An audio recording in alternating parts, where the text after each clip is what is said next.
नाशिकच्या विधान परिषद निवडणुकीसाठी अजून कुणालाही अधिकृत उमेदवारी जाहीर झालेली नाही.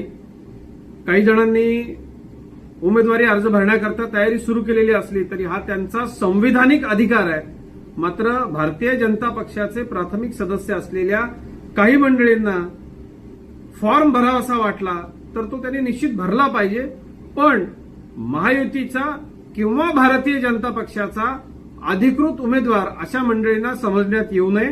आमचे नेते आदरणीय मुख्यमंत्री देवेंद्रजी फडणवीस आणि आदरणीय गिरीशभाऊ महाजन उत्तर महाराष्ट्राकरता अधिकृत उमेदवार भारतीय जनता पक्षाचे किंवा महायुतीचे कोण असतील याची एकत्रितरित्या महायुतीचे नेते आणि भाजपचा ठरला तर भारतीय जनता पक्षाचे नेते माहिती देतील. त्यामुळे पत्रकार बांधवांना विनंती आहे, आमचा प्राथमिक सदस्य असलेला कुणीही सदस्य जर विधान परिषद निवडणुकीकरता फॉर्म भरत असेल, त्याकरता जर तो तयारी करत असेल तर तो त्याचा संविधानिक अधिकार आहे. पण भारतीय जनता पक्षाची अधिकृत उमेदवारी अजूनही जाहीर झालेली नाही.